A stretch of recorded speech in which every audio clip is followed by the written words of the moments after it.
Hi, here are my 7 reasons why it's wrong for President Duterte, former President Duterte, to be held by the ICC. Are you ready?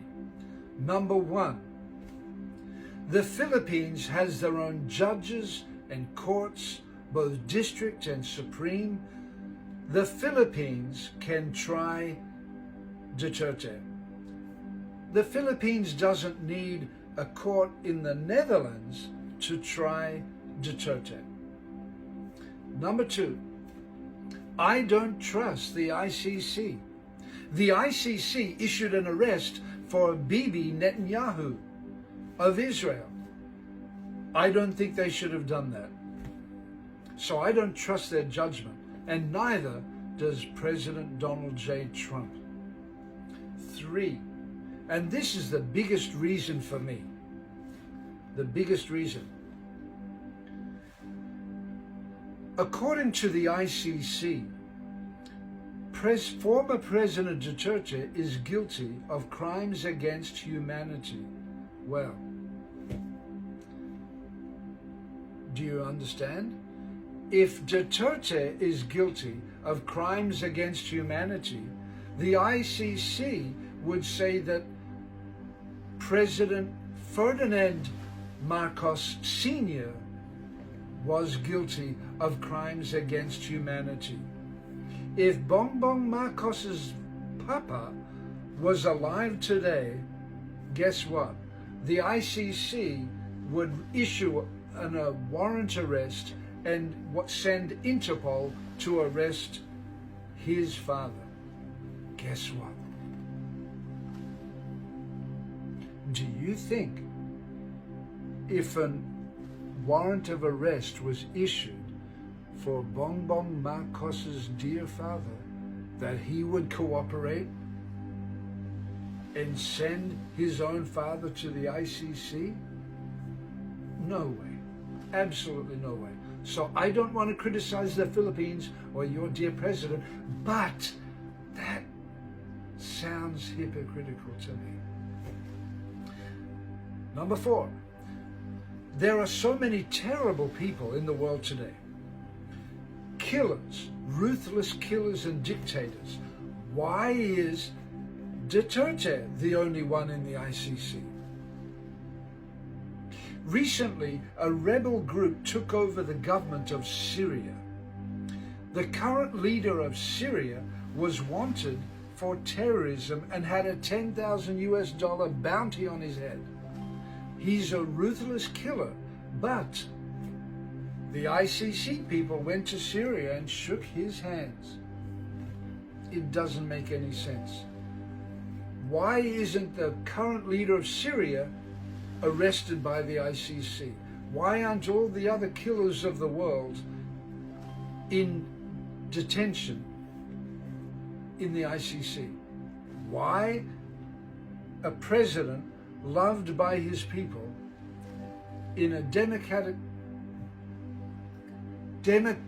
country, why is he the only one there? Number 5,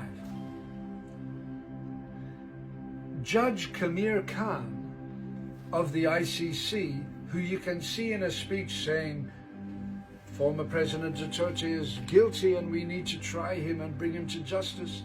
That man was accused of sexual assault by one of his junior lawyers in the ICC.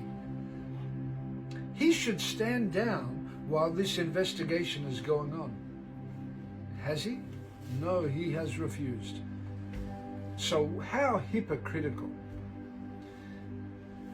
Number 6, I believe that President Duterte's motives were pure.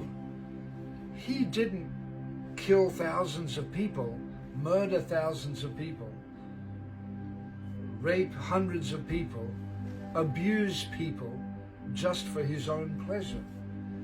If people died under the presidency of Rodrigo Duterte, it was purely because he wanted to keep the streets of Davao and the Philippines safe for women and children. He had a father's heart.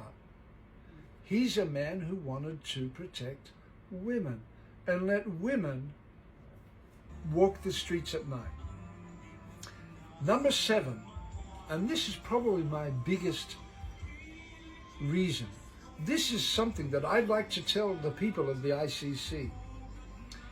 If former President Duterte is and was such a ruthless killer and a terrible man, guilty of crimes against his own people, why oh why are millions, literally millions of Filipinos flooding social media and the streets of the capital cities around the world saying, bring him home, bring him back, Duterte, Duterte. I recently made a video for TikTok and it's got 66,000 views, 12,000 likes, and get this, there are probably over 1,800 comments. And do you know what most of the comments are? We love our president. He was the greatest president. Bring him home. Bring Tatay home. Let me ask you, when the ICC says somebody is guilty of crimes against humanity in their own country, isn't it strange that the people of his own country say, bring him back? It doesn't make sense. Okay, thank you for listening. God bless. Please comment, share this, and follow.